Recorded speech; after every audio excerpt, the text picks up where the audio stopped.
Hello there. Welcome to the April 4th, 2024 producer show. Here with Coleman.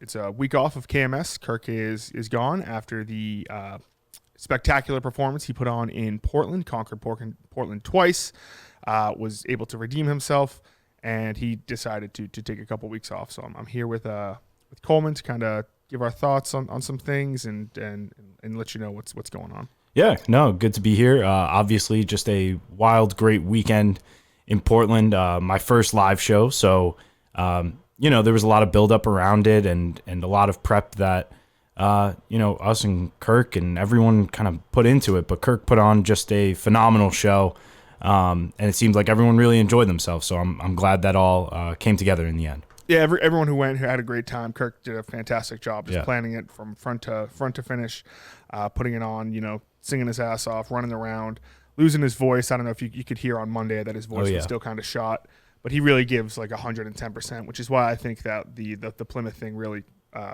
messed with him so much, was that he gave 110%, and it was things outside of his control that he should be worrying about that really fucked with him. So it was good to see him get redemption. Everyone, like you said, everyone had a great time. So that's awesome. But yeah, like you said, this was your first live show, your first real. Well, it wasn't your first live show. I mean, we did the one in Subway, but this is a little different. Kirk always said there's two kinds of live shows. There's the theater shows, the Wilbur, Portland, Plymouth. These are productions. These aren't. It's not the Kirk Minahan show per se. It's more of like an atmosphere. You're there. Kirk's running around, singing, dancing, things that you normally don't get. And it becomes a whole weekend too. It really does. And the thing with the Minifans always love to come down early and go out to the bars, and it's a great experience. It's an awesome, incredible thing that Kirk has created with a community of people, like becoming friends and everything like that. Not to get too sentimental and all that stuff. As Mayo would say, Minifriends. Minifriends, yes. Disgusting. But yeah. So it was your first like production. Thoughts on?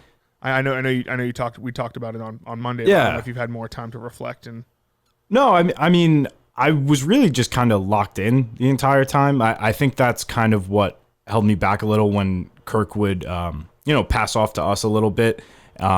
I just felt like I was so locked in on making sure everything was going as planned, and we were pulling up everything that Kirk wanted, that Kirk needed, and that the show was just going smoothly. So I think in that regard, I kind of had taken a step back. But overall, just a phenomenal time. Being able to see Kirk in action like that and just dominate a theater in that manner was just incredible. From the songs to the skits, everything. I mean, he's just an incredible performer.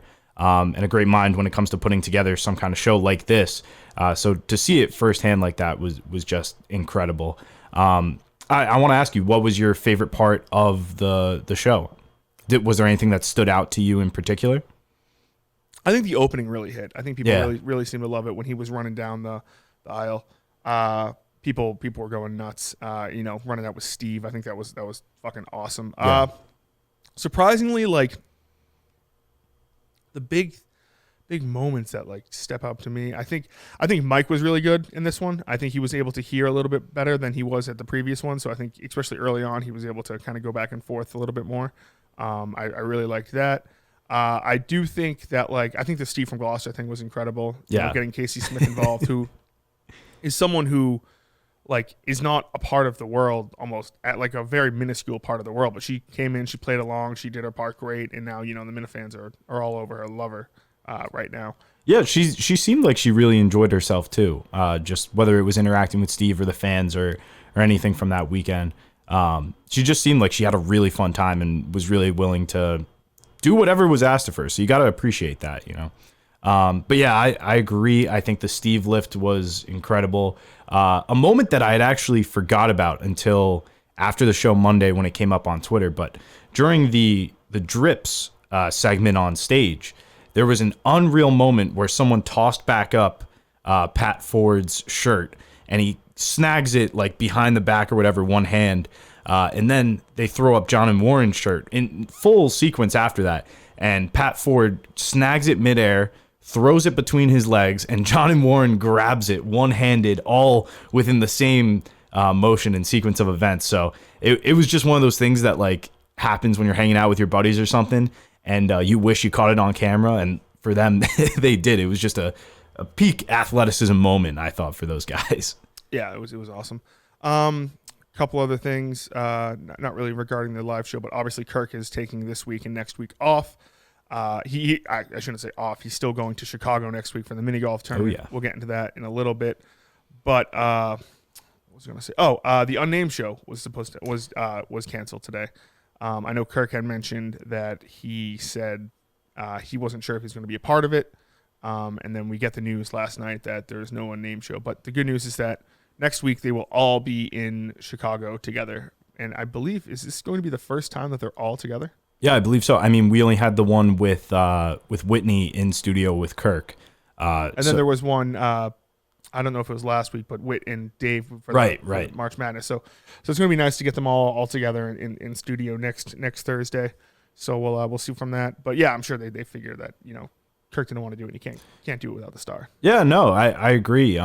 We were moving ahead like we were going to have it. Had the meeting yesterday to prep for everything still, but yeah, we found out last night it wasn't going to happen. But that'll be the right call, I guess. All three of them, same room, a lot of energy there, coming off of mini golf and everything. Oh, I'm sure. I'm sure there's going to be stories that come out from the Chicago office next week. Just really exciting stuff. I think it'll be a really good show next week. I believe it was the first mini golf tournament is when they all got into it over like moving a ball or something like that. So I'm sure those are three winners. Those are three guys who don't like to brush things. All three of these guys want to win this mini golf tournament. Yeah. So I'm curious as to how that will parlay into the unnamed show. Like if they're just going to, will they be together on this? Well, obviously we know the Whitney and Kirk bet going on, which is fucking nuts that Kirk was able to bet on himself at fucking plus 1,000 odds. It's insane. Yeah. Because especially you see the other people on that list. Maybe Kirk should be like a plus 230 at most. So for him to get plus 1,000 odds is just fucking incredible. Yeah, no, I'm excited for that. And it come up on the unnamed show too in the past, when they were asking Dave about prize money and everything, which I don't think we necessarily know yet either. So I'm sure that'll be a topic of conversation for them as well throughout the week. I'm expecting big things. I think Kirk is going to kill it. Yeah, it's going to be crazy. Kirk's going to quote unquote take 2 weeks off, and he's going to come back with like $100,000 or something, and another championship. Yeah, exactly, something like that. So I'm excited for that. There is I know Kirk's big into the Masters. That is this weekend, I believe. Is that correct? I'm actually not sure. No, I believe it's next weekend. Next weekend. It says next date April 8th, and then through Sunday April 14th. Yep, it's just 11th to the 14th. So I believe it's next weekend. Yeah. So that's always I know Kirk said he mentioned about how he's going to bring back the unnamed golf gambling show with rigs for these big tournaments. So I wonder if next week, if that's going to be something we're also going to be able to get from him on his quote unquote week off. So thank you, Kirk, for that. I did see something about if he does, I'm not sure if he. I saw something about Tiger Woods is like not having sex or something during during this stretch of the Masters. So he's locked in. Oh, well, I mean, that's probably... He'll tap into something greater. Isn't he a sexaholic? Well, yeah. I mean, there was the whole thing in the past with all the girlfriends and everything, so... Yeah, well, he probably should keep that close to himself instead of not going around banging waitresses at diners or whatever the fuck he was doing. Yeah. A couple other things. So I mentioned on the show on Monday that it's been your 6-month anniversary. Yeah. Of being with the show. It snuck up on me. Yeah, I really didn't think it was that long. But I guess looking back, a lot has happened since. So, yeah, it makes sense. Very exciting to have been here half a year. It's crazy. My question to you is, obviously you got a taste of the Miniverse during the producer search and things like that. But now that you're like fully thrown into it, you're getting the full producer experience, getting booed at live shows. Thoughts on kind of like where you are now compared to like 6 months ago in relationship with the show and with the Minifans? Well, it's different too because, there was that whole stretch of Gus as well. And I feel like the show had been different in a way when Gus was here. Of course. As opposed to when you are, and not to say that anything is, better than the other or that I enjoyed it any more or less. It was just different. So I think now I'm just trying to. I think what you're trying to say is not necessarily the show's been different. The show's always been Kirk guiding the ship, but like exactly, your perspective of working on the show. Yes, definitely. I guess now, I mean, my main focus is just trying to get better at, reading what kind of topics to potentially go into and, the kind of stuff that Kirk actually does want to talk about, and maybe less on the political side of things, but know when there's a political topic that maybe would work or should be discussed. I'm just trying to find my footing with that a little bit. But again, I remind myself of where I was in the producer search, or even early on, the types of topics I was bringing up.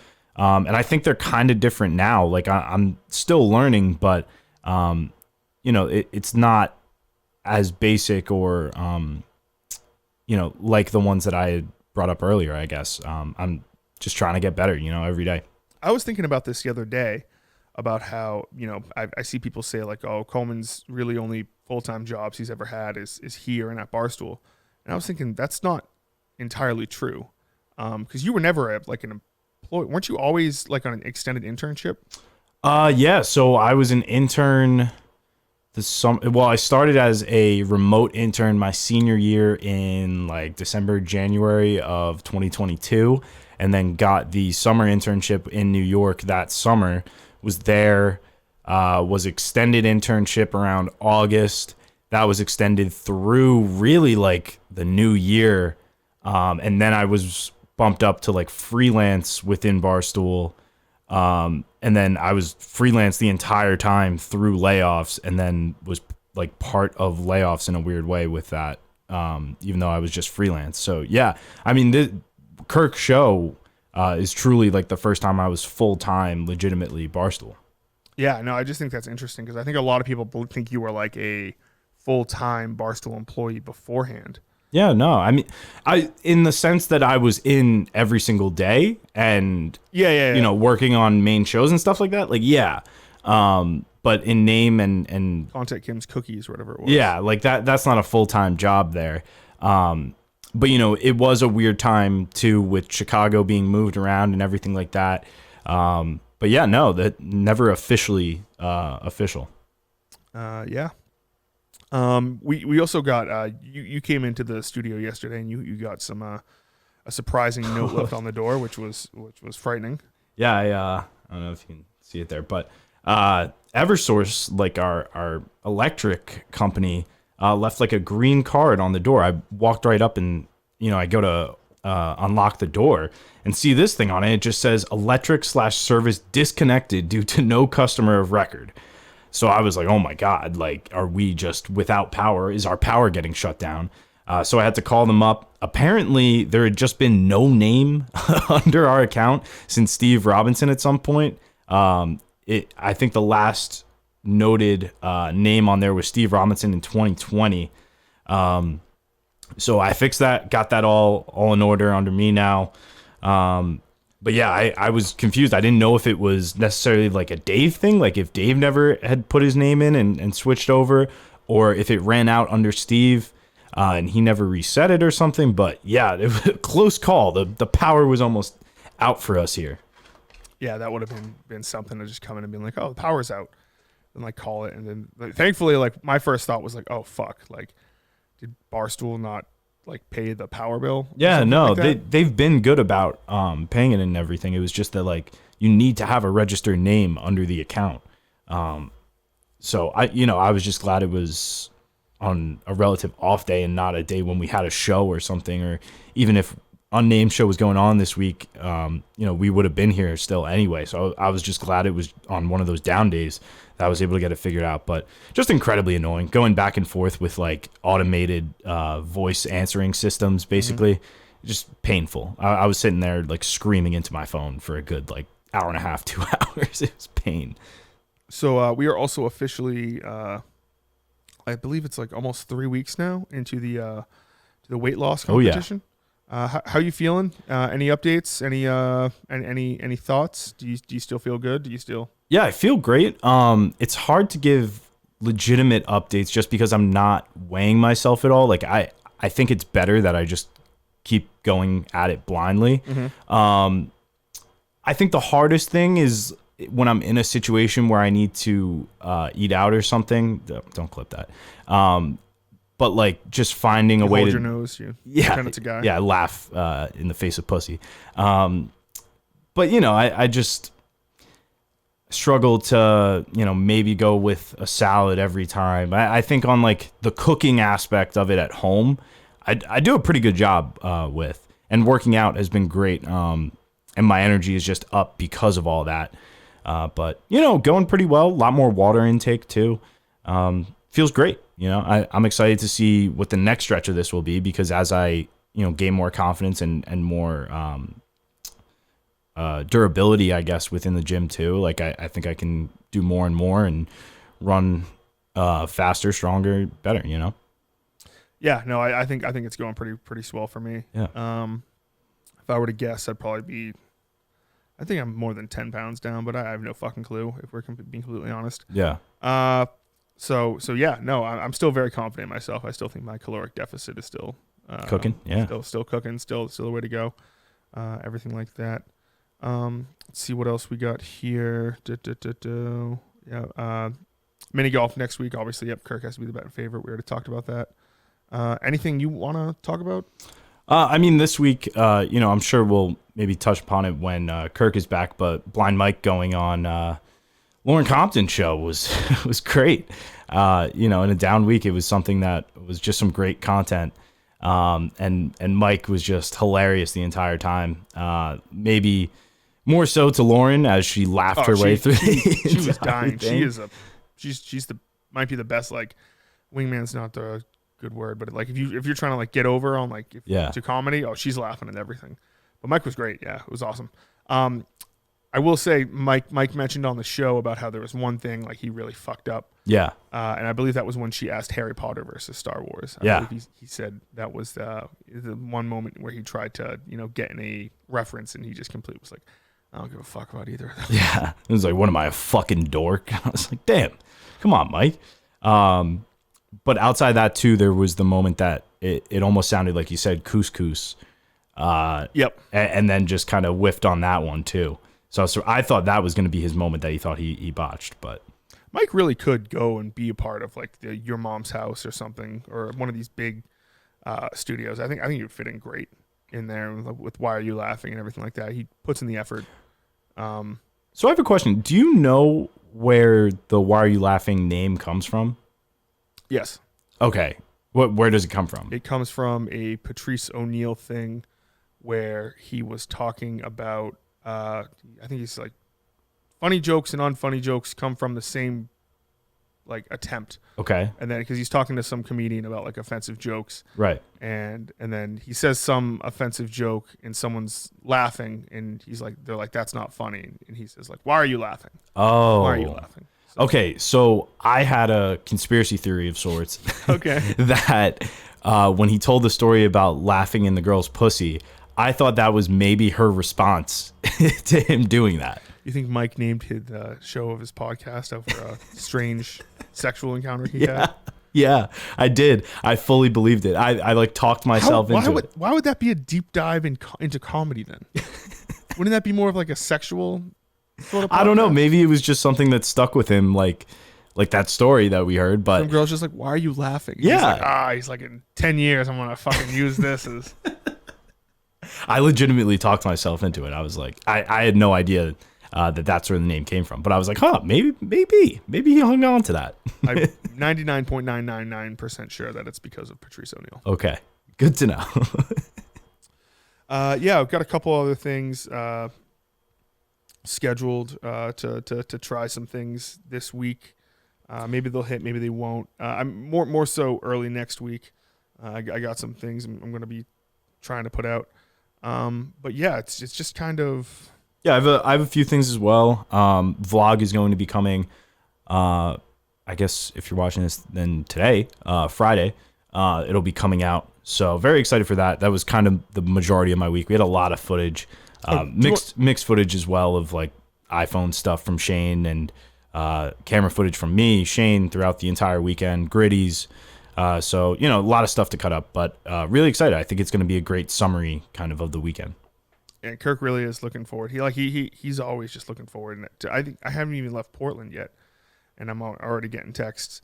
We got a text like, "Hey, just if you're thinking of something for the next live show, just keep the brain always flowing." Yeah, definitely. I think that going through the live show process kind of helped me a lot with looking forward, not just with the next live show, but I guess the show in general. Like I think it really opened up a way for me to constantly kind of be thinking of things that we can do for the show or whatever. So I'm really excited for what's to come. I think there's going to be some great stuff down the line. Yeah. Let's see what else we got. I always end like to end these by like, what's one topic that has nothing to do with the Kirk Minahan show world or anything to do with anything that like you want to talk about. Well, found out today that Julius Randle is shut down for the season. He has to get season-ending shoulder surgery. So that just really sucks. I mean, with the Knicks all year, there was a lot of hope that we would get him back for the playoffs. They've been playing insanely well without him, but that hope had, kind of made me lean towards a Eastern Conference final or maybe even a finals appearance. Because fully healthy, I think this team really can do it. But yeah, that was a tough blow. For it to go down like that. But I still got hope. I still think they're going to be great. Going up against a fully healthy Celtics team, though, like we saw the other night, I think they played the Thunder and just crushed them, rolled them by like 30. I just don't know if we can necessarily compete with them. But I still got hope. I'm looking forward to the playoffs for them. That's what I wanted to bring up as well. So Kirk comes in on Monday and he's like, oh, I hear everyone laughing. Producers are fat and happy and something like that. And do you remember what we were laughing about? Yeah, we were laughing at Mike saying there was a new John Sterling call. Yes. And then Coleman still pretends to be a Yankees fan. He's like, did you hear we got a Soto Yankees call? And Coleman's like, jeez, I just didn't get the chance to watch it yet. I know. I didn't watch that game. I knew Soto had the home run though. And then I didn't put two and two together in the same moment that you would be hearing John Sterling over the radio.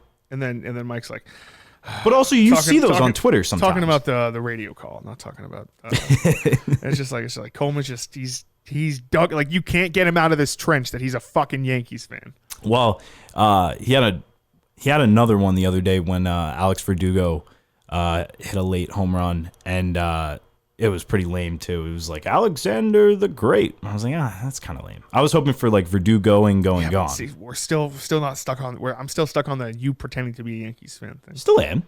So, the one thing I decided this week, I hit up the casino late on Monday. I wanted to try out poker. I've never played poker before, but I see clips on TikTok and Instagram, and I was like, maybe I know no one. I've listened to The Gambler once or twice here and there, and I know when to hold them, no one fold them. And I just got absolutely fucking smoked. I got smoked for like $600. It was just like I sat down, I won like a big pot like pretty early on, and I was like, this is fucking awesome. I'm up like $200. I'm like, fuck yeah, this is the way to do it. And then like just 20 hands later, I'm just like rebuying in, like I don't know what the fuck I'm doing. And then also like my dumbass, I'm sitting at the end of the poker table, and I can't fucking see the fucking river in the flop. Oh, geez. So like I can see that like it's a black 7, but I don't know if it's a fucking or a red 7. I don't know if it's a diamond or a fucking what's the other red heart. I don't know if it's a diamond or a heart. And then also like if it's a picture, I can't fucking see. I just know it's a picture. Yeah. Like, I don't know if it's a jack, king, or queen. So my dumbass is like has to be like, can you guys, any chance you can tell me what that what that middle card is there? And they'll be like, the jack of clubs. And I'm like, yes, jack. That is, sir, and I will fold. It's just like, you could fucking read me like a fucking book, but my dumbass thought I could maybe make a few bucks doing that. But I never really played poker in that regard. I kind of like playing with like friends and just doing like a poker night of sorts where there's like a buy-in. but never really at the casino. If anything, I'll maybe do like blackjack and kind of hang with that. But they always get me because I'll go on like a decent run and then they switch out the dealer. That's how they get you. That's how they get you. Because every time that next dealer comes in and everything just goes south. It's brutal. Yeah, well, they go on breaks. That's the problem. Yeah, it seems like they time those breaks pretty well. Yeah, I will say I'm a very skilled blackjack player. I'm very, very good at blackjack. Mm. You tell me that you sometimes go against the book, which is retarded. I do. But it seems to sometimes work in my favor, though, because... In the long run, it doesn't, but... I guess so. I don't know. Okie dokie. Well, I believe that's it for the producer show. Yeah, let me just see if I had anything else major. Oh, this was kind of strange. So during the show Saturday night, I'm getting DM'd by Tuanon Tommy on Twitter. And he's going on, these are messages at 8:57 Saturday. Okay. Visionless Dave has pissed me off enough. I'll do it. If he sends 10K to Kirk, I'll send 10K plus a bonus to you. Big bank eats little bank. I'm willing to do this now. Separate message. 20K, I'll give you and Justin 3 each. Make it happen. I fucking hate this dude. Let me know. I'm in. I don't even know what you're talking about. No idea. I guess this was brought up. It sounds like this is just like one of those pyramid schemes where it's just like, hey, Coleman, if you give, it sounds like a fucking, was it Murdoch, the guy who was just like, hey, Coleman, if you give me $5 in 2 months, I'll turn it into $10. So I think it originated just from him and Visionless Dave going back and forth in the DMs. I really didn't understand it, but like, if you're a fan of the show, like, why do you think I would respond to that in the middle of the live show? Like, Kirk, if you're listening, send Coleman 10,000 and you get 20,000 back. Yeah, or something like that. I remember reading it back the next day and seeing the timing on it. I'm like, what? Why? Like, this was throughout the entire show, essentially, that he was texting this, DMing this, really. Very important, strange, very but yeah, no, thought I'd bring it up. I think that about does it. Alrighty, awesome. Thank you, obviously, to Kirk for a fantastic live show and for just for everything. Honestly, thank you to the Minifans. Have been excellent, and we will talk to you soon. Bye.